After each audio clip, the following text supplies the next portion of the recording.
Então, na aula de hoje, eu vou dar continuidade e vamos falar sobre comandos de controle. Eu imagino que vocês já viram isso em algoritmo. O Paulo comentou comigo que ele ia chegar rápido, né, na repetição, enquanto comando de seleção, né? Vocês já viram isso, né? O se, então, se não, sim ou não? Então, já viram em algoritmo, agora a gente vai ver como que implementa isso, né, em linguagem de programação, tá, pessoal? Só antes, eu quis dar essa dica outro dia, mas eu não encontrei o site, aí eu encontrei agora. É uma iniciativa do Google, tá? Chama Grasshopper, né, que é gafanhoto, que é um app, né, que você pode instalar no computador, então você pode criar uma conta você pode usar o celular ou no computador, tá? É um app para ensinar a programar, pessoal. Eu comecei a usar, achei muito interessante, que assim, na verdade, são os conceitos que a gente tem em programação, que ele vai explicando e você tem que realizar uma série de atividades, tá? E aí ele vai ensinar, na verdade, uma linguagem que é muito útil também, que chama JavaScript. Muito da estrutura de JavaScript vocês vão encontrar, né, um pouquinho de linguagem C também. Eu fiquei pensando assim, se eu passava isso para vocês ou não, porque tem a questão de vocês já estarem aprendendo uma linguagem, né, linguagem C. Aí vão aprender outra, será que não vai confundir? Mas eu acho que as duas coisas vocês vão conseguir interligar e interagir, tá? JavaScript está muito em voga para desenvolvimento web, principalmente, né? Então tem um campo de trabalho aí bem legal. Vocês não vão ter a disciplina específica sobre isso. Não, acho que vão ter sim. Vocês vão ver na disciplina com Pagares, eu acho, quando ele trata de desenvolvimento web, é um pouquinho sobre isso. Mas é bem legal, porque assim, é como se fosse uma brincadeira, sabe? E aí vocês não tem que ficar digitando muito, vocês têm que ficar arrastando, né? Os elementos assim dentro do programa, e você vai encadeando e vai definindo os códigos. E aí é muito visual também, então você vai usar alguns recursos de JavaScript para desenhar quadrinhos, para fazer essas coisas todas, né? E aí ele vai inserindo os conceitos, o que é variável, a questão do tipo, a questão do que é constante, o que é operador, né? Operador relacional, operador lógico, né? Esses todos que a gente tá vendo aqui, vocês vão ver que tá inserido nesse curso também, tá? Então eu acho que vale a pena depois vocês instalarem, que parece brincadeira. Eu acho que foi feito assim para criança, mas assim, bem legal de usar, sabe? O código que vocês estão fazendo, vocês vão usar dentro desse ambiente, mas criar depois um ambiente desenvolvimento fora não é complicado. Então eu sugiro aí vocês instalarem esse aplicativo no celular ou abrir uma continha, né, fazer um login, né, no site do Google, né, e vocês vão aprender, tá? Programar usando JavaScript nesse caso aqui. Mas programar vocês vão ver. A gente tem várias linguagens, mas os conceitos são os mesmos, independente de linguagem, tá? Então a primeira dica aí, o Caiano tá falando aqui que JavaScript é massa, e é bem interessante mesmo. Eu vou passar outros recursos, né, outros sites. Tem assim uma biblioteca muito grande, né, disponível, muita coisa legal. Outra coisa que eu queria comentar antes é o seguinte: todo mundo conseguiu instalar e usar o C, ou vocês estão tendo dificuldade ainda? Quem não conseguiu ainda, pessoal, no final da aula eu vou dar um tempinho para a gente trocar ideia, para montar tipo que nem eu comentei na outra aula, organizar um horário fora da aula normal, para a gente não empacar o assunto com essa parte básica, né? E aí ajudá-los a configurar, a instalar. O Nicolas está falando que não conseguiu.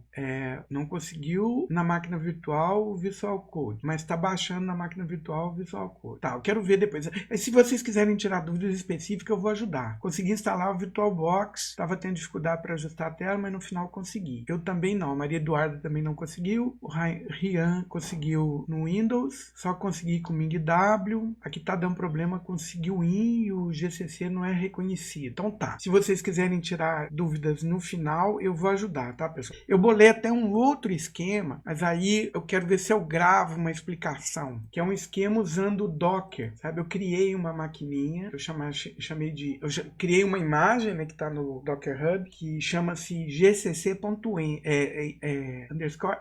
um ambiente para programação em GCC. E aí criei aqui um Dockerfile, né, deixa eu estou falando termos aqui que provavelmente a grande maioria não viu ainda. O Docker, pessoal, junto com outras tecnologias, é um conceito novo de serviços, né, para programar. A dificuldade que vocês vão ter posteriormente, vocês vão ver é o seguinte: quando você está programando, você tem que ter um ambiente para programar. Então você tem uma máquina, tem um sistema operacional, né, tem que ter a linguagem instalada e etc. Essa configuração é específica, né, de vocês. Então vocês estão lá numa empresa e aí você tem a configuração da máquina na empresa onde você está desenvolvendo o código. E às vezes a configuração ali não é igual à configuração que tem para produção. Quer dizer, seu cliente provavelmente tem outra máquina, pode ter outras questões ali relacionadas. Então a ideia do Docker é o seguinte: você cria, é a ideia do VirtualBox mesmo, quer dizer, você cria uma máquina virtual, só que ao invés de uma máquina completa, você pode criar serviços virtuais que vão rodar em qualquer arquitetura. E aí a gente cria um ambientezinho que fica independente de máquina e arquitetura. O princípio, a ideia é em torno disso, entendeu? Então é uma coisa que está pegando agora para ambiente de programação, e talvez eu passe para vocês, né, como é que seria criar um ambiente de programação para GCC, independente de arquitetura, usando o Docker. Eu fiz aqui, funcionou, não está pesado, eu já publiquei essa imagem, mas eu quero explicar para vocês como é que funciona. Mas tem alguns conceitos assim de computação que eu acho que eu vou ter que inserir antes para depois poder passar para vocês, tá? Então, mas vamos continuar do jeito que está. Então vocês têm as três alternativas. Se você tem Linux, é só instalar a Build Essential se você já tem o GCC disponível. Se você tem o Windows, aí tem uma sequência para instalar. Você tem que instalar SigWin ou MingW, que é o ambiente GCC dentro do Windows, e aí você tem que criar caminho para ele no seu sistema, e tem que ter um editor. Eu estou sugerindo aqui o Visual Studio, eu gosto, né, mas tem outros. Aí, se vocês quiserem, pode usar até bloco de notas, não tem nada que impeça. E tem outro esquema que é de máquina virtual. E eu vou propor um outro ainda, que é esse container, né, que nem o Rafael está perguntando aqui, que está disponível, na verdade, lá no GitHub, no Docker Hub, tá? Eu publiquei lá mesmo. Mas eu vou explicar, pessoal. Vamos atropelar, não, que senão começa a ficar meio complicado. Agora, quem não conseguiu ainda, pelo menos aquele Ripple IT, né, deve estar funcionando. O problema dele é que eventualmente ele trava, né? Então, para você programar, você já tem um ambiente online, né, que é esse aqui. Tem um colega deu a sugestão também de que já vem o ambiente de desenvolvimento e o compilador já configurado, que é o Blockcode, se não me engano. Até olhei, eu não optei ainda por essa, porque eu não sei da compatibilidade dele com o que a gente está fazendo aqui, sabe? Então, para evitar problema, eu não sugeri ele ainda como alternativa, não. Tudo bem, pessoal? Então, esse é um site online, né? Você começa aqui com código, ele vai pedir para você iniciar, pode ser uma conta do Google. A conta de vocês aqui, ó, da Unifal, é uma conta do Google, tá? O Rafael falou CodeBlock, que é uma instalação também para si, né? Eu vou falar aqui do tipo IT, né? Ele pede para você ter uma conta, né? Essa soul.unifal de vocês é uma conta do Google, vocês podem usar ela, tá? Na verdade, aqui ele está pedindo só para autenticar, né? Seu login e senha, quem vai autenticar é o Google para poder liberar esse serviço online, né? Aí você tem aqui um ambientezinho de desenvolvimento, você escolhe a linguagem, né? Aí você cria um repositório, etc. Sei lá, hoje vai ser repetição, seleção, repetição.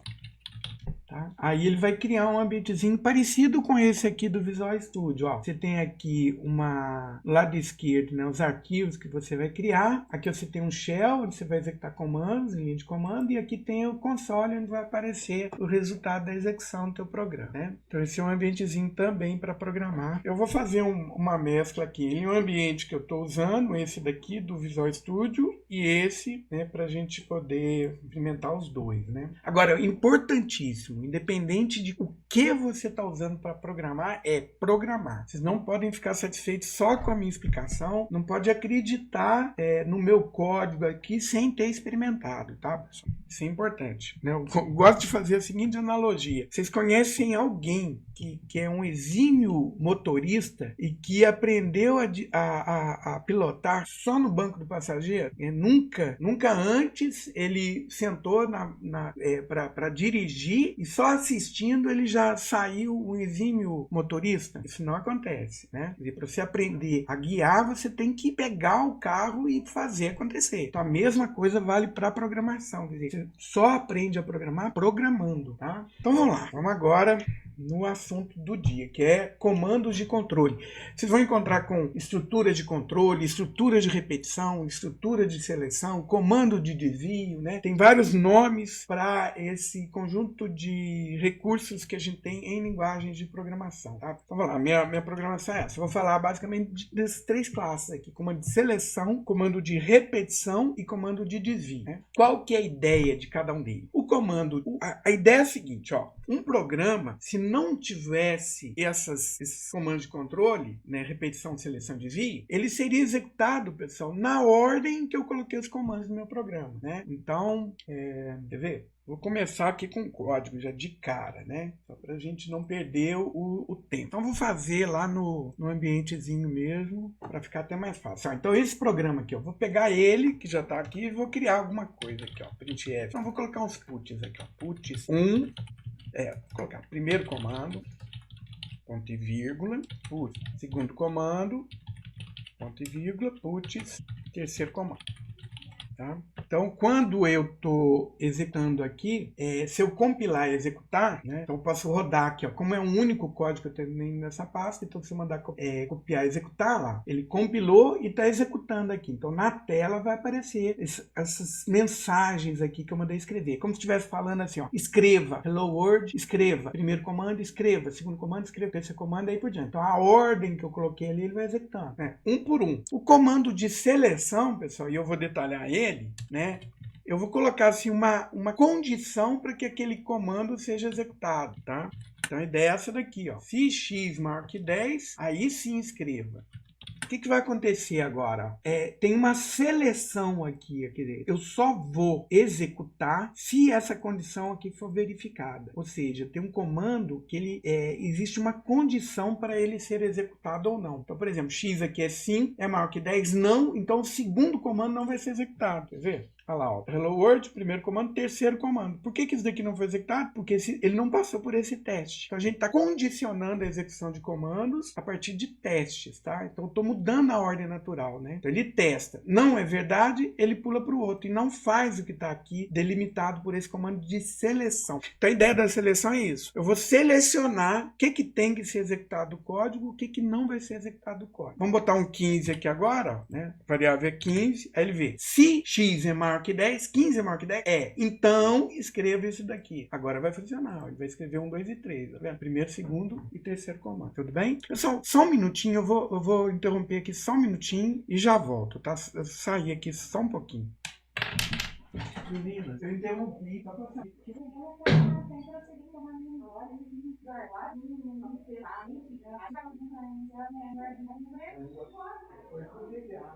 Eu vou continuar aqui, então eu interrompi só para perguntar. Pessoal, desculpa a interrupção, mas então eu vou agora detalhar, né, explicar como é que a gente vai escrever esses comandos de seleção, como é que funciona, etc. Mas só para vocês terem uma ideia, né? Eu vou fazer até um rabisco, que eu gosto de fazer rabisco, fica mais fácil ainda de entender, né? Então, um programa sem comando de seleção e sem comando de repetição, ele vai ser uma estrutura assim, ó. Ele executa esse comando, esse comando, esse comando, né, e daí por diante. Com o comando de seleção, a gente vai ter assim, ó, né, a gente vai executando. Aí eu vou fazer um teste. Eu pergunto alguma coisa, por exemplo, x é maior que 10, né? Aí eu faço um teste. Se for verdade, aí ele vai fazer isso. Caso contrário, que é o que a gente está falando, né? Ele vai continuar executando depois desse teste, né? Então existe agora uma seleção, um teste que eu vou fazer para verificar se eu devo executar um bloco de comandos ou não. Essa é a ideia do comando de seleção. Eu posso fazer isso ou outra coisa também, né? Um teste de seleção que a gente vai ter opções de fazer uma coisa ou outra. Então a ordem, né, dos meus comandos não vai ser mais uma ordem linear conforme estava até aqui. Com o comando de seleção a gente vai poder ir por um caminho ou outro dentro do meu código. Eu seleciono o trecho do código a partir de teste que vai ser executado ou não. Certo? Então vamos lá. Os comandos de seleção que eu tenho são o if e o switch, né? O if é o comando de seleção simples e esse daqui é um comando de seleção múltipla. O significado disso vocês vão ver em sequência. Aí a gente tem os comandos de repetição, né? Qual que é a ideia do comando de repetição? A ideia do comando de repetição é que eu não vou executar um comando só, eu vou executar vários comandos quando eu quero repetir, tá? Então ao invés de executar essa sequência aqui, eu posso agrupar isso daqui de modo que na hora que ele chegue no último comando aqui, ele volte a executar isso daqui. Ó. Ele executa esses comandos, chegou no final da repetição, ele volta, executa esses comandos, chegou no final da repetição, ele volta, executa o comando, até que uma condição seja feita e ele pare de repetir. Né? Na verdade é o contrário, até que uma condição deixe de ser satisfeita, né, para que ele pare de repetir. Então essa que é a ideia do comando de repetição. E os comandos de desvio, pessoal, conforme a gente pode pensar, eu vou desviar a execução para um outro trecho, né? Então, seria isso aqui, ó, o comando de desvio, eu estou executando, né? Aí eu vou executar um comando de desvio e ele vai pular para cá, ao invés de executar o próximo comando, seria o natural. Tá? Então, essa é a repetição, estou escrevendo torta, mais torta. Essa é a repetição e essa daqui é o desvio. Certo? Vamos ver isso na prática, vai ficar mais fácil de entender. As expressões a gente já falou, eu vou mostrar agora dentro desse contexto aqui de comandos e o bloco. Né? Então, como é a forma geral de um comando de seleção simples em linguagem C? Né? A gente tem a palavra if, né, que traduzida é se, aí eu vou ter uma expressão entre parênteses. Né? Aqui em linguagem C a gente não tem distinção, né? Pode ser qualquer expressão. Né? Em outras linguagens vocês vão ver que obrigatoriamente tem que ser expressão lógica, cujo resultado é verdadeiro ou falso. Em linguagem C, não. Pode ser uma expressão aritmética. Né? E aí o resultado da operação aritmética é que eu vou usar como teste aqui para executar comando 1 ou comando 2. Aí pode ter comando 1, né? E isso daqui é opcional, né? No comando de seleção 5, pode ter o senão, seria o comando 2. Tá? Então, se a expressão é verdadeira, ele executa o comando 1, se não, ele executa o comando 2. Ou então, poderia ter só, se a expressão é verdadeira, executa o comando. Né? Então, só estou condicionando um bloco a ser executado ou não. Nesse caso aqui, quando eu passo por esse comando de seleção, ele vai executar o que está dentro, né, o que a gente está chamando aqui de comando 1, ou o que está chamando de comando 2. Nesse caso aqui, ele vai fazer isto ou isso, né? Exclusivamente isto ou exclusivamente isso. Essa aqui é a ideia. Tá? Vou fazer meu desenho, meu rabisquinho aqui de novo. Vou apagar isso para mais bonitinho. Então eu vou escrever, né? If, expressão, comando 1, se não, comando 2. Comando 2. Ponto e vírgula. O colega, o Christopher, está perguntando se tem esse ponto e vírgula antes do else. Tem, viu? Outras linguagens não, mas em linguagem C e as linguagens parecidas com C, vai ter esse ponto e vírgula antes do else, sim. Preciso colocar ponto e vírgula depois do if ou do else. Finalizando esse bloco aqui de comando, vocês vão ver. E o abre e fecha parênteses é obrigatório também, tá, pessoal? Não tem como evitar, não. Então a ideia é só, eu estou executando comandos, né? Um comando, outro comando, outro comando. Na hora que eu chego aqui na expressão, eu vou fazer um teste, né? Eu vou executar a expressão. Vou representar assim, ó. Normalmente em fluxograma é assim mesmo que a gente representa, tá? Como um diamante. Aqui, eu vou ter aqui a minha expressão. E aí, quando eu testo essa expressão, se ela for verdadeira, eu venho para cá, continuo executando esse bloco aqui. Se ela for falsa, eu venho para cá. Né? Pode ter até mais comandos aqui, não tem problema. Quando terminar as duas, aí eu volto para o fluxo normal de execução do meu programa. Então, é um desvio, né? Muda a ordem. Né? Vocês viram a máquina, vocês viram um computador simplificado com o Paulo. Então, tinha um comando vá para lá na máquina simplificada, não tem? Na máquina, a estrutura do comando de seleção é traduzida para desvios, do tipo vá para. Né? Mas em linguagem de alto nível vai ficar subentendida aqui esse desvio. A gente vai considerar que esses saltos aqui, né, esse comando vai ser executado ou não, de acordo com o que a gente vai realizando as operações.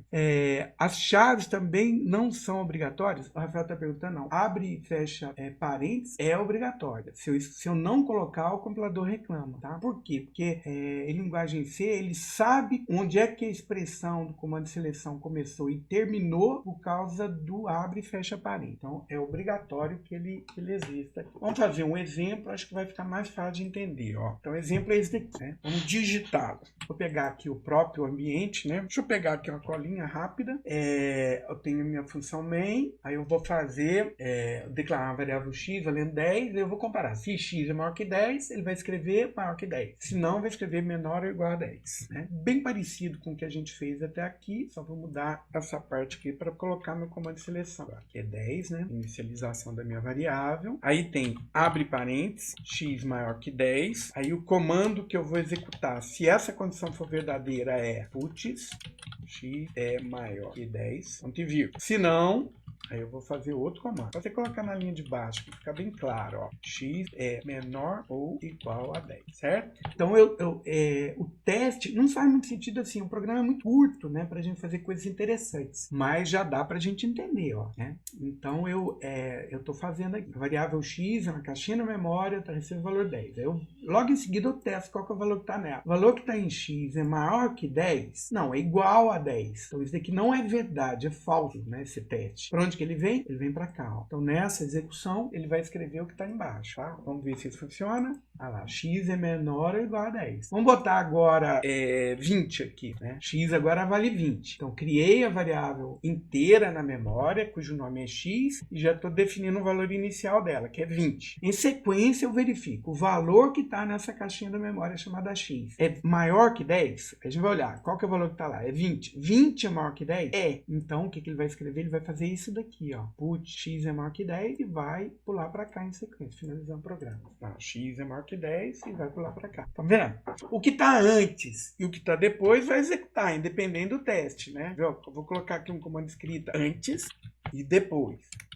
Certo? Vamos ver aqui funcionando. Antes executou. Aí ele fez o teste para escolher o que ele vai escrever. Se é isso ou isso aqui. Aí ele testa. X é maior que 10? É. Então ele vai escrever isso aqui. Escreveu. X é maior que 10. E aí terminou. Ele não executa o que está aqui. Ó. Esse senão ele não executa. É uma coisa ou outra. Né? O comando vai selecionar se ele vai para um lado ou vai para o outro. Então ele escolheu escrever isso e automaticamente ele já pula para cá. Ó, tá? A ordem não é mais assim. 1, 2, 3, 4, 5. Tem ele pula. Tem saltos que a gente vai produzir no meu código através desse comando de seleção. Tá vendo? Vamos colocar o 5 aqui agora. Ele vai pegar um outro caminho aqui dentro do comando de seleção. Mas o que está antes do comando de seleção e o que está depois do comando de seleção vai acontecer, independente do comando de seleção. Olha lá, tá vendo? Ele escreveu antes, aí ele testou. O valor que está em x, que é 5, é maior que 10? 5 é maior que 10? Não. Então ele vai escrever isso aqui, ó. Se não. Ele pula, executa isso e depois escreve, continua executando o que está para baixo do meu comando de seleção. Entenderam, pessoal, a ideia aqui do comando de seleção? Dúvidas até aqui? Eu acho que tem outros exemplos aqui que a gente poderia fazer, né? Vamos fazer uma coisa útil, quer ver? Ó, vamos fazer um programa útil. Eu quero que a pessoa digite um valor, e esse valor que a pessoa vai digitar, né, um inteiro que a pessoa vai digitar, eu quero que ele diga para mim se o programa vai dizer para mim esse número é par ou esse número é ímpar. Como é que a gente faria aí, tá? Então, vou declarar aqui uma variável num, né? Eu vou pedir para o usuário digitar o valor, tá? Vai aparecer uma mensagem aqui, ó.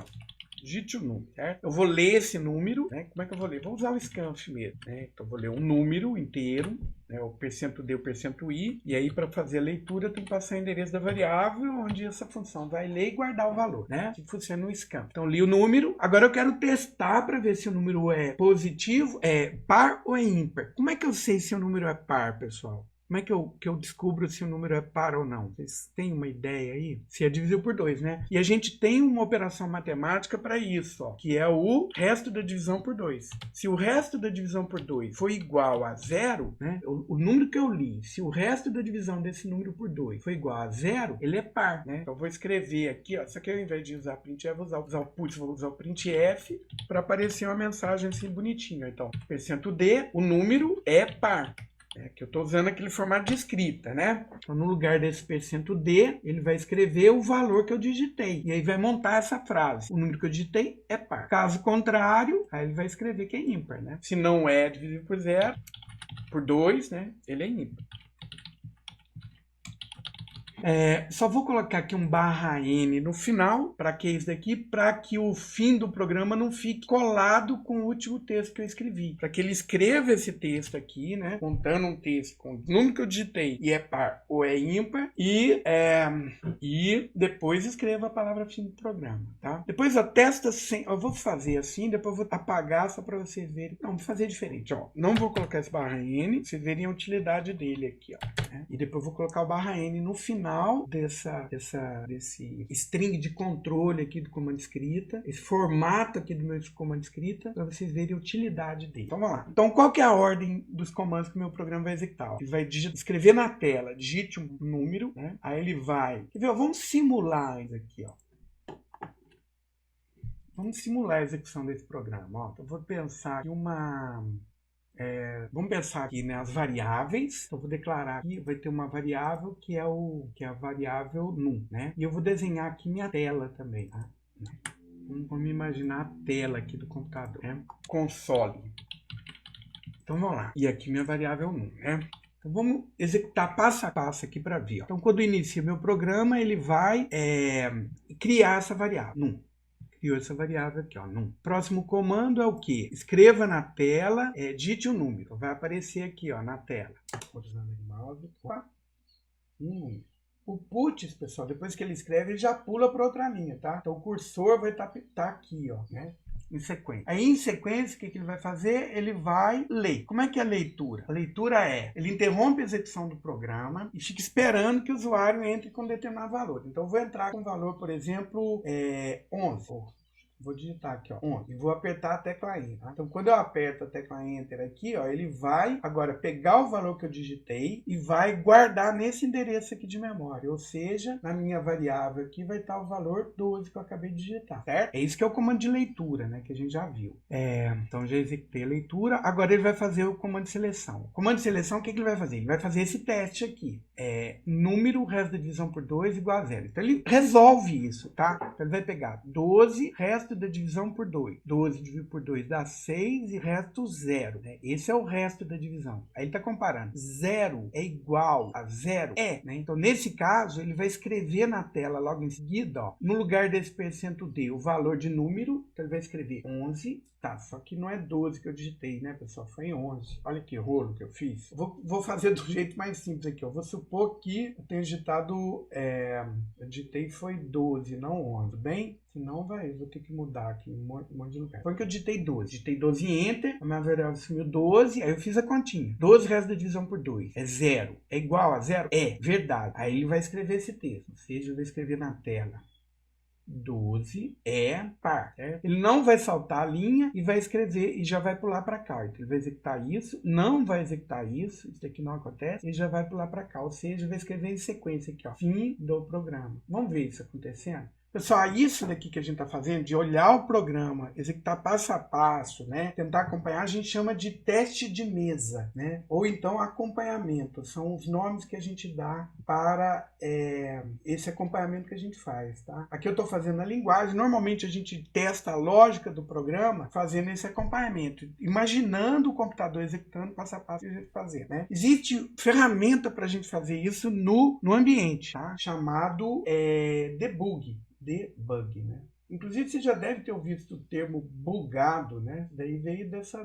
E bug, pessoal, é inseto, não sei se você já ouviu falar. O termo aqui, o significado e o uso dele em computação é muito interessante. Ele vem lá da época dos computadores que eram painéis, né? Então, os programas eram feitos conectando cabos num painel, aqueles ENIAC, etc. Aí, um belo dia, um programa parou de funcionar, quer dizer, conta a lenda, né? Que um belo dia o programa parou de funcionar e eles foram verificar o erro no programa era porque um besouro estava fazendo curto no circuito, né? Então, eles tiraram o inseto que estava no programa, né? Naquele painel, e aí o erro foi corrigido. A partir daí, né, tirar erro do programa é tirar o inseto que está no programa, tá? É debugar o programa. Então é a gente fazer esse teste de mesa, fazer esse acompanhamento, olhar passo a passo o que está acontecendo para tentar identificar onde está o erro. Certo? O bug do milênio também era na verdade, o bug do milênio, depois eu conto a história para vocês. Eu estava lá também, eu estava e eu vi, né? Que nem o Diego comentou. Então vamos lá. Vimos como é que vai funcionar, aqui está a expectativa que vai acontecer, vamos ver agora no programa isso acontecendo. Então, vamos lá, ó, tá aqui meu programa, vamos executar, ó. Então, ó, digite o número, ele tá lendo, ó. Aqui essa barrinha tá pedindo para eu digitar alguma coisa. Vou digitar 1, 2, 1, 2, opa, 1, 2, 1, 2. E apertar a tecla Enter no teclado. Nesse momento, ele pegou esse valor 2, carregou na variável, e aí na hora que eu testo aqui, o valor da variável é 12, resto da divisão por 2 dá 0, é igual a 0, aí ele montou o texto. 12 é par, e escreveu aqui coladinho, ó, fim do programa. Se eu colocar o /N aqui, vocês vão ver que ele vai saltar para outra linha, depois que escreveu esse texto, né? E aí o fim do programa vai estar na linha de baixo, conforme eu espero. Tá feito aqui, é só rodar, tá pedindo o valor, 12, olha lá, 12 é par, fim do programa, né? Vamos digitar de novo, só que agora é um valor ímpar. Por exemplo, 7. Olha lá, 7 é ímpar, fim do programa. Então é muito simples, né? Não tem mistério nenhum, mas é interessante a gente entender, né? Toda a simbologia que está sendo utilizada aqui, que dá significado a isso, né? O significado do meu programa é o que ele faz, né? O que ele efetivamente faz. Então, esse é um programa bem simples que testa, né, um número digitado pelo usuário, se ele é par ou é ímpar, né? Pode até comentar aí esse primeiro programa de vocês, né, dando essa explicação para vocês mesmos, tá?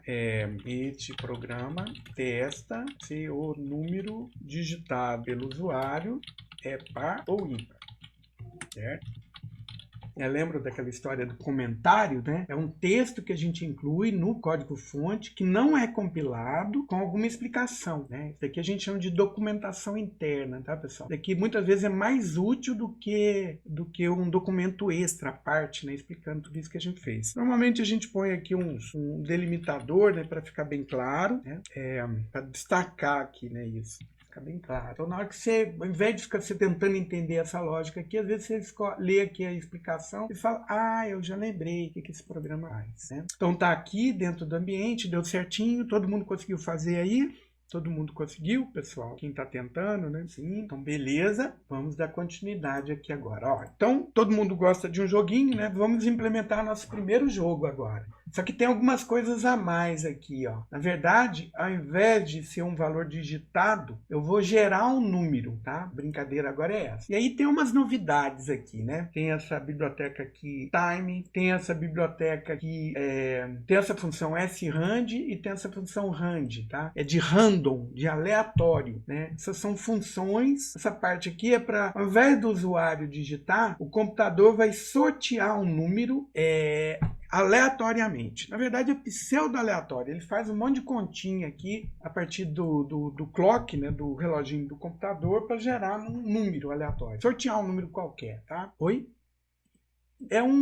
Na verdade, esse time ele vai dar para mim em cliques, né? É um reloginho, vamos pensar assim, ele vai contando quantas. Eu consigo extrair a hora, minuto, segundo, dia, mês e ano dessa função aqui. É mais ou menos isso mesmo. Mas não é desde que o computador foi feito, não. Acho que é uma contagem a partir de uma data inicial, acho que 1980, se não me engano. É isso que você está falando? É um número de tiques a partir de uma data inicial. Desse reloginho interno, né? Isso, a ideia é essa. Então, assim, trocando em miúdos, essas duas linhas aqui, ó, é para substituir. Ao invés de ler um valor que o usuário digitou, nós estamos pedindo aqui, ó, esse srand é seed-rand, né? Que é a semente de geração do número aleatório. Eu estou passando como semente o relógio do computador. Então, ele pega lá a hora, minuto, segundo, aquele momento em que esse programa está sendo executado, ele usa como semente, faz algumas continhas e aí gera para mim um número, tá? Entre 0 e 10. Na verdade, esse range aqui, ele vai dar um número, temos que olhar a especificação dele, mas eu acho que ele dá um número inteiro, né?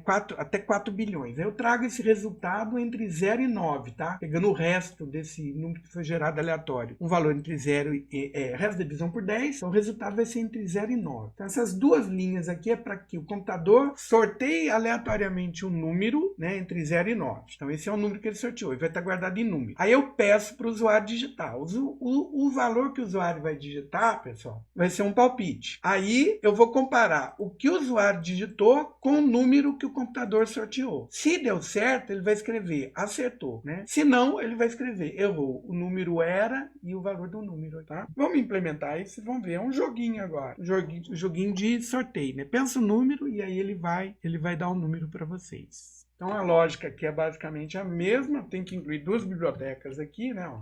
Include time.h, que é para aquela semente de geração de número aleatório, e stdlib é onde está essa biblioteca de números aleatórios, se não me engano. Aí vai ter um número e vai ter o palpite do usuário, né? O chute, eu vou chamar de chute aqui. Vou mudar os nomes para não ter problema. Então, eu vou fazer a geração, né? Então, primeiro eu tenho o número aleatório, que vai ser... Vou pegar uma colinha aqui, né? Do unsign, time null, né? Unsign, pessoal, é aquele número sem sinal, né? É porque esse time, ele gera para mim um número com sinal, né? Esse null aqui, eu posso passar parâmetro para ele, é uma função que gera para mim. Basicamente, isso tudo aqui é para dizer assim, ó, olha a hora atual, hora, minuto, segundo, décimo de segundo, né? Milésimo de segundo, e usa isso como semente para poder sortear um número. Aí o que vem em sequência é o sorteio do número, né? O número recebe essa função aqui que faz o sorteio, ele retorna para mim um valor de 32 bits, né? Só que eu quero esse valor entre 0 e 9. É só tomar esse valor, o resto da divisão por 10. O resto da divisão por 10 vai ser sempre um valor entre 0 e 9, né? Aí eu peço para digitar o número, na verdade aqui agora ele vai digitar, eu vou guardar o número que ele digitou, não em num, né? Mas em chute. Certo? Aí eu vou comparar agora o chute que o usuário deu com o número que foi gerado aleatoriamente, e aí eu vou escrever, né? Escrever um texto, né? Parabéns, você acertou. Você acertou, né? E se errou, eu vou colocar assim, errou, né? O número era... Certo? Então, meu pregão ficou muito parecido com o que a gente fez antes. A novidade aqui é que eu estou gerando um número aleatório agora na execução do meu programa, tá? Linguagem C é assim que a gente gera um número aleatório. Então, vamos lá. Digite o número. Eu vou digitar um número. Ah, tem que ser um número entre 0 e 9, tá, pessoal? Vou digitar 7, por exemplo. Errou, o número era 2. Ó. Digite um número entre 0... Né? Ah lá, digite o número entre 0 e 9. Vou digitar agora 8, por exemplo. Errou, o número era 0. Olha que droga, não estou acertando nenhum. Digite o número entre 0 e 9. Vou botar 5. Errou, o número era 2 de novo. Cada hora que executa, ele gera um número diferente. Tá lá. O número era 7. Ele não repete o número. O número era 6. Tá pensando que é fácil, pessoal? Não. E hoje eu não tô com muita sorte também, né? O número era 4. Cada vez que executa, ele dá um número diferente. Parabéns, você acertou aí. Agora eu acertei. Era 2, né? Eu digitei 2 e ele sorteou aqui o número 2. Se eu não colocar essa semente, ele vai repetir sempre o mesmo número, quer ver? Ó? Aí perde a graça. Ele gera um número aleatório, mas a semente sendo sempre a mesma, ele vai dar sempre o mesmo resultado, ó, quer ver? Ó, parabéns, você acertou. 3. Agora eu acertei, né? Eu vou botar um outro valor, ó. Errou, o número era 3. Toda vez que executar, o número que ele vai sortear é 3, ó, tá vendo? Porque a semente vai ser sempre a mesma. Quando eu gero uma semente diferente, né, um valor inicial diferente, né, para ele fazer continhas e produzir um número, aí ele vai ter um número diferente em cada execução. Então esse srand aqui é importantíssimo para que esse rand sorteie um número aleatório diferente a cada execução. Entenderam, pessoal? Dúvidas? Tem novidades aqui, né? Para poder executar esses dois, ó. Isso daqui é uma função e isso daqui é outra função. Onde é que elas estão? Elas estão aqui, ó, em stdlib. E esse time aqui, onde é que tá? Tá aqui, ó. Se eu mandar escrever o valor de time, vocês vão ver. Vai aparecer um númerozão grandão, né? Que depois eu tenho como, executando operações, separar o que é dia, o que é mês, o que é ano, o que é minuto, segundo, etc.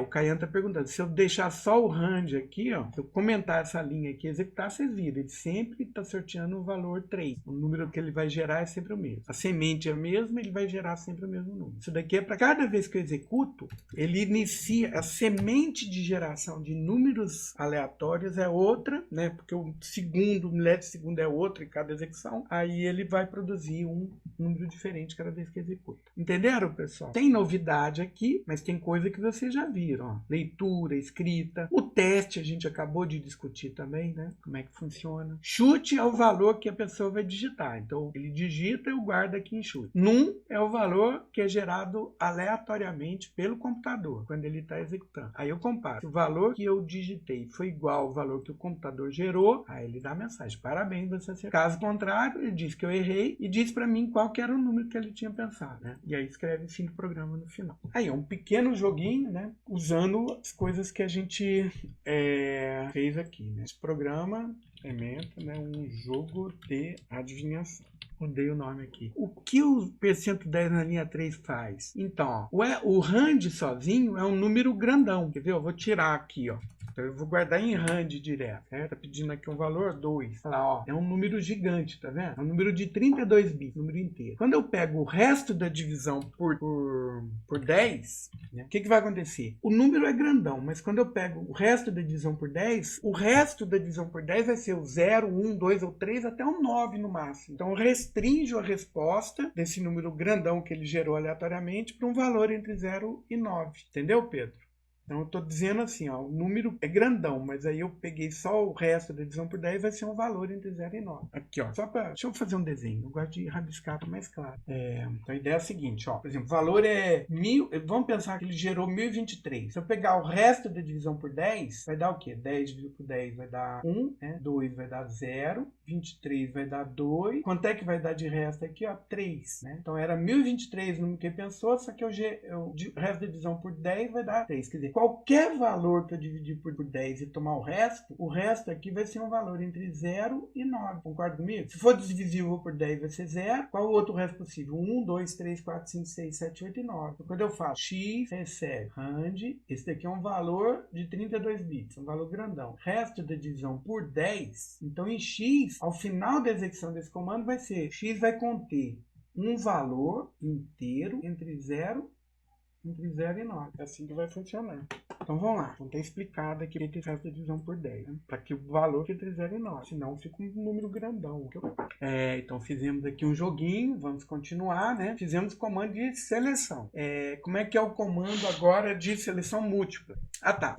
Tem uma regrinha básica aqui importante que é o seguinte. Se eu tiver, eu posso colocar um if dentro do outro, tá, pessoal? E aí, quando tiver um else, esse else vai estar relacionado ao if mais próximo, né? É assim que funciona. Essa regrinha é conta da gramática aqui da linguagem de programação. Na implementação de algoritmos, vocês vão ver que existe o compilador pode ficar em dúvida, né? Porque eu posso ter um comando if sem else e o if com else. Como é que ele sabe em qual deles que esse else vai estar vinculado? Ele está vinculado a esse if k ou vinculado a esse if j? Então a gente tem como implementar no compilador para que ele sempre esteja relacionado ao if mais próximo, né? Esse else nesse caso vai estar relacionado aqui. Como eu agrupei esses dois comandos aqui, ó, ele vai estar relacionado a esse if mais próximo.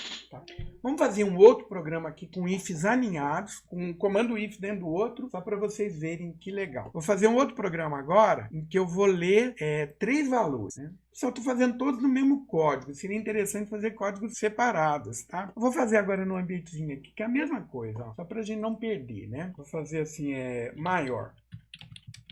Lembro que vou tirar isso aqui para não ficar chamando a atenção, que vocês vão me perguntar para que serve e a gente vai ver isso em sequência. Então, vou ler agora 3 valores, tá? A, B, C. Vou pedir para o usuário digitar 3 valores.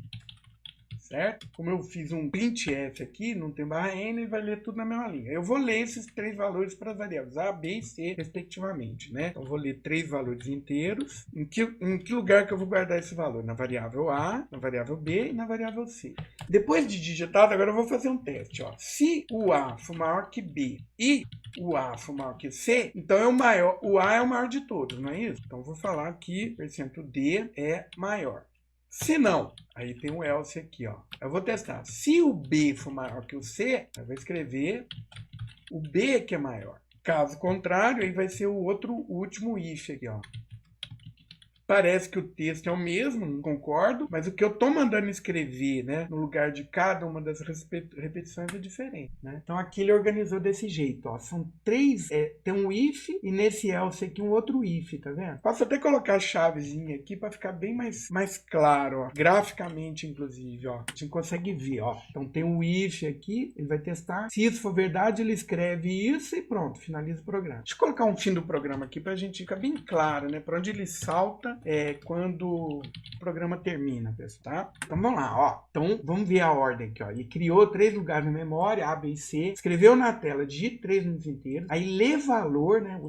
Espera que o usuário digite, cada valor que o usuário digitar separado por espaço vai ser guardado numa variável diferente, e aí ele vai testar. O valor que está em A é maior do que o valor que está em B, e o valor que está em A é maior que o valor que está em C. Se o A é maior que todos, então ele vai escrever, né? O valor de A, que no lugar desse %D, é maior. maior. Se não, então o A não é o maior. Está entre B e C só. Então, vou fazer mais um teste. Se o valor que está em B é maior do que o valor que está em C, então ele vai escrever que o B é maior. Se não, quer dizer, não é nem o A nem o B, só pode ser o C. 3 valores que eu digitei, né? Então, aqui é um if dentro do outro, tá, pessoal? Isso é possível, né? E é assim que funciona. Então, vamos ver. Eu fiz aqui no meu ambiente agora. Eu tenho que abrir um terminal, né? Para eu poder compilar. Aqui a gente até tem uma teclinha, pessoal. Uma tecla, né? Que está configurada que ele já compila e executa, né? Mas eu gosto de mostrar para vocês como é que é a compilação. Para compilar, eu vou chamar o compilador, né? Chamar o programa que eu quero compilar e dizer qual que vai ser o nome do compilado, maior. Então, eu quero compilar isso daqui, traduzir em linguagem de máquina, né? E o nome do arquivo, onde vai estar o código que o computador sabe executar, é maior.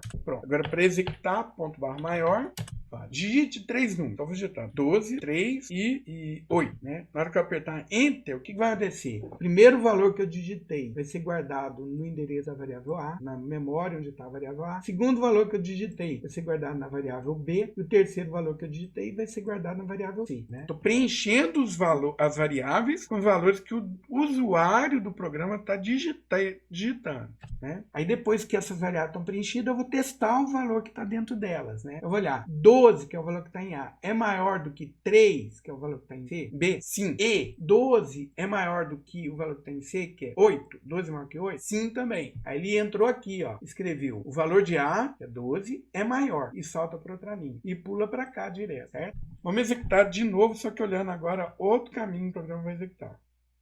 Eu não tenho que compilar de novo, é só executar. Ó. Só que agora eu vou executar o valor 10, 20 e 5, né? Nessa ordem. Então, quando eu digitei 10, 25, 10 agora que vai preencher a variável A, 20 é o que vai preencher a variável B e 5 é o que vai preencher a variável C, né? Quando eu aperto aqui, o que ele vai fazer? 10 é maior do que 20? Não, já é falso. Ele nem precisa continuar. Já pula para cá. Então, o maior está entre, não é o A, está entre o B e o C. Vai olhar, 20 é maior que 5? É. Então, ele vai escrever 20 é o maior, tá vendo? Olha lá, 20 é o maior. Onde é que ele, qual é o comando de escrita que ele executou nesse caso? Foi esse aqui, ó, tá? E por último, né, se o C é o maior dos 3, né? 3 é o maior. Então, ele sempre sabe qual que é o maior dos 3 valores que eu digitei. Para isso, eu preciso desses 2 testes alinhados aqui. Alguém pode pensar assim, mas eu não teria que comparar o B é maior que C e maior que A, né? Eu não teria que fazer o teste para C também? Não, eu estou excluindo, né? Eu testei se o A é maior que todos. Se um desses testes aqui falhar, é que o maior é o B ou o C. Eu tenho que comparar entre eles agora, né? É assim que funciona. É questão de lógica, né, pessoal? Posso minimizar o número de testes executando lógica.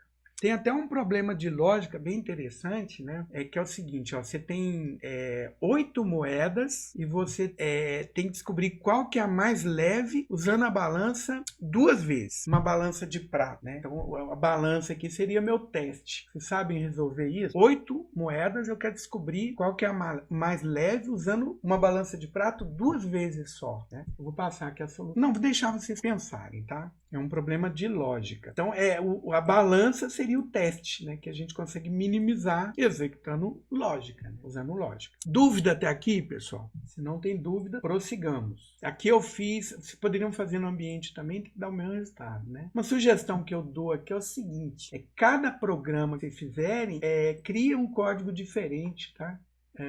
Então, o meu repositório, né, tem um jeito de criar um novo código.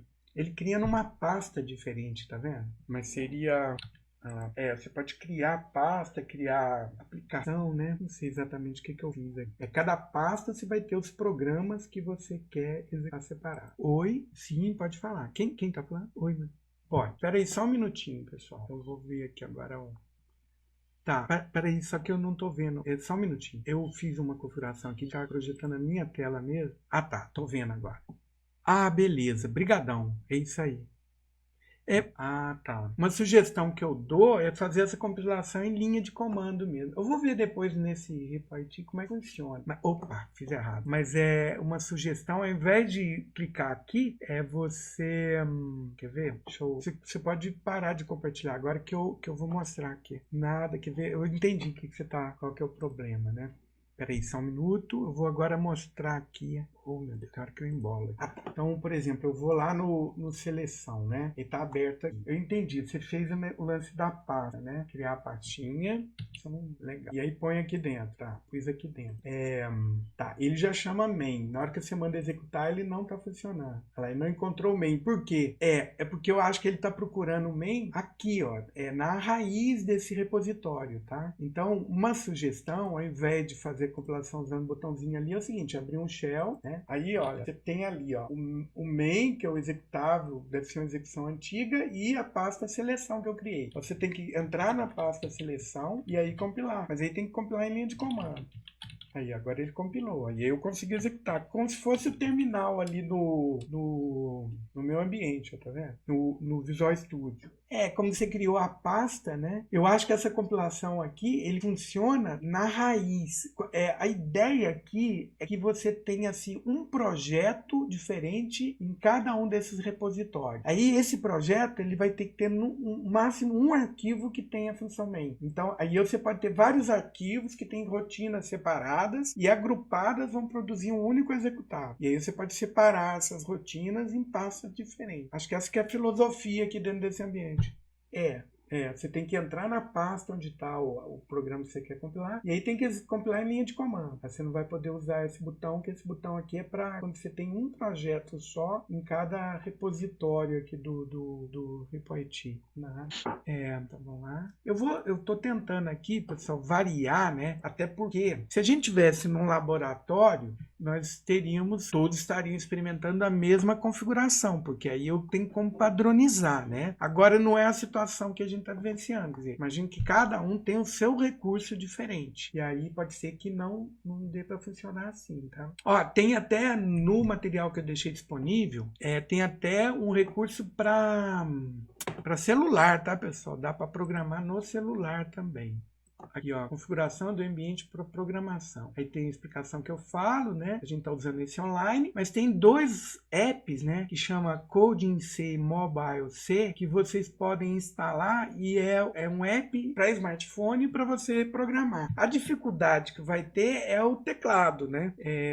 Você vai ter que usar o teclado do celular, mas funciona. Grande parte dos exemplos que a gente está executando aqui funciona no celular também, tá? Tem a configuração para o Windows, para máquina virtual. Vou acrescentar mais uma explicação aqui, que seria a instalação usando o Docker, usando um container, né, disponível no Docker. Vamos lá, vamos dar continuidade aqui para a gente fechar aqui essa aula, pelo menos a parte de comando de seleção, finalizar hoje. Aí fica para a aula de amanhã, repetição, comando de desvio e as atividades que eu vou pedir para você desenvolver.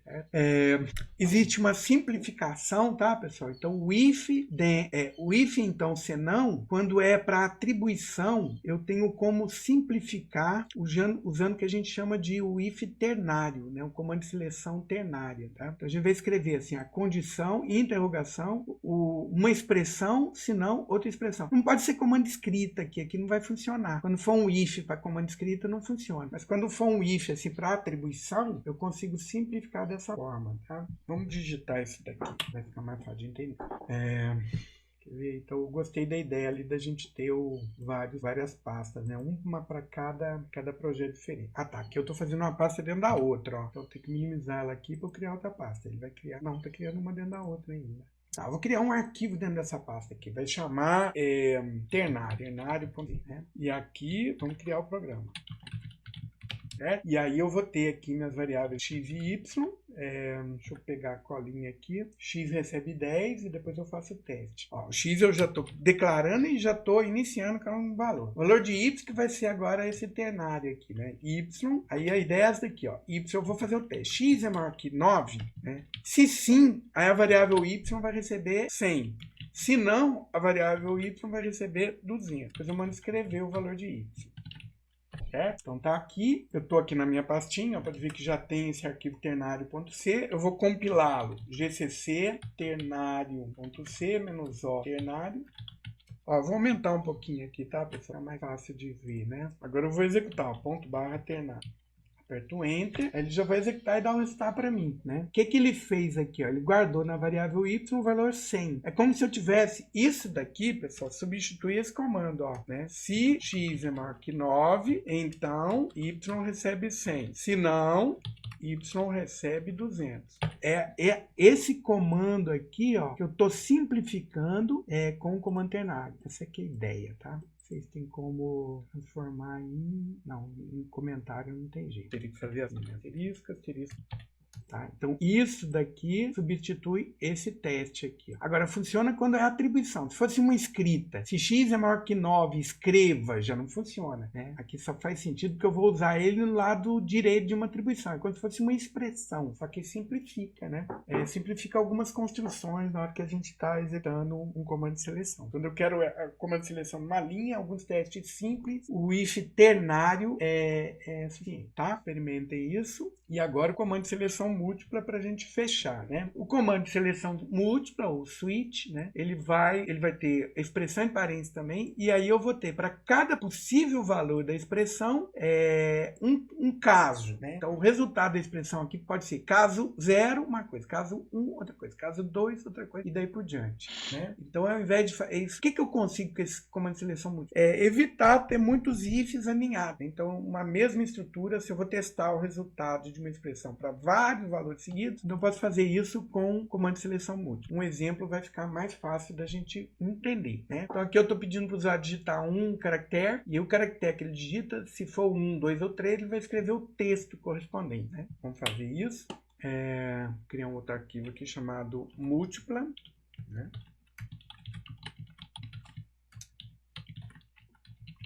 Tem aquele probleminha do getchar dele ficar no buffer, aquele enter, né, pessoal? Mas a gente tem como esvaziar depois, não vou deixar aqui, não vai dar problema nesse programa especificamente, mas dependendo do programa pode dar problema. Se tiver uma leitura em sequência, aí ela vai passar batido, como se não houvesse nada. Aqui é o comando de seleção múltipla. Estou usando o próprio valor de C como opção, tá? Então, se a pessoa digitou o dígito 1, ela vai escrever na tela 1. Tem um pequeno probleminha aqui que eu vou deixar, né, para a gente corrigir depois. Certo? Tá aqui, estou aqui dentro do comando de seleção, percebam que existe agora mais um programa chamado múltipla.c. Se eu compilá-lo, né, ele compilou, agora eu vou executar. Ah lá, digite um dígito. Se eu digitar, por exemplo, 1 e apertar o Enter, aí ele escreveu 1, 2 e 3. Qual que é o problema aqui? O problema é o seguinte, que ele não é automático aquela questão dele escolher só uma das opções, tá, pessoal? Então, no comando de seleção múltipla, eu tenho que dizer onde é que eu quero que ele interrompa, né? Então, eu tenho que colocar um comando de desvio chamado break. Ó. Então, o break é o quê? Quando ele executa, ele vai pular para fora do comando de seleção, tá? Então, se for 1, aí ele escreve 1 e quebra esse comando de seleção múltipla. Pula para o próximo aqui, ó. Então, se não tem esse break, ele escreve. Se for 1, ele vai escrever 1, vai pular para o próximo e vai passar batida. Tá? Então, se eu quero que eles sejam escritos exclusivamente, né, que ele não passe pelos outros que estão embaixo, eu tenho que colocar esse break aqui, completando meu comando. Né? Compilei, executei. Agora sim, ó, quando digitar 1, escreveu 1 na tela. Tá vendo? Digitar 2 agora, escreveu 2 na tela. Digitar 3, escreveu 3 na tela. Se eu digitar um valor que não está ali naquela minha lista, né, de casos, por exemplo, o valor 4, né? Aí ele não escreveu 4, né? Mas aí eu tenho uma opção, né? Vamos olhar aqui, ó. Regra geral do comando de seleção múltipla, a gente tem aqui o default, né? Ou seja, se nenhum dos casos foi atendido, né? Se o valor de C não é 1, nem 2, nem 3, aí vai executar a opção default. Tá? Vou escrever assim, opção não definida.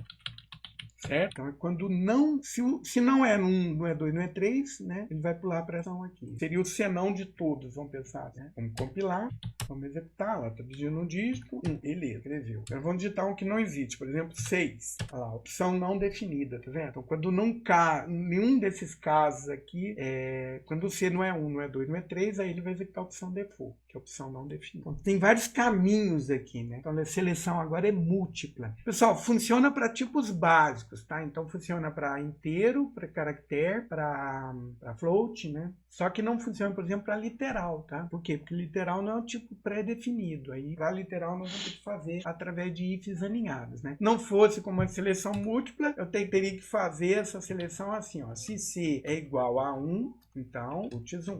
Se não, se C é igual a 2, puts 2. Se não, se C igual a 3, puts 3. Se não, puts não definido. Então, o meu comando aqui, ele está substituindo o meu comando de seleção múltipla, é uma forma assim, mais organizada, né, de eu realizar vários testes com a mesma variável, né, múltiplas opções. Se não fosse comando de seleção múltipla, teríamos que fazer através de ifs alinhados, desse jeito aqui, um if, depois outro if, etc. Entenderam, pessoal? Deixa eu só comentar aqui, né, colocando aqui a solução equivalente, né, sem a seleção múltipla. Então tá, eu vou parando por aqui. Na aula de amanhã, aí eu falo sobre comando de repetição, que é o assunto que vem em seguida, tá? Aí é o while, o do while e o for. Eu acho que em algoritmo vocês estão vendo um enquanto, né? Então o while aqui é o enquanto, que vocês estão vendo lá em algoritmo. A gente vai ver como é que a gente faz para repetir coisas. Na aula de hoje nós vimos como que a gente faz para selecionar um trecho que vai ser executado ou não, né? Na aula de amanhã nós vamos ver como que a gente faz para que o computador, né, realize a mesma operação repetidas vezes. Tudo bem? Vou parar de gravar aqui, pessoal. Estou aberto ainda para dúvidas.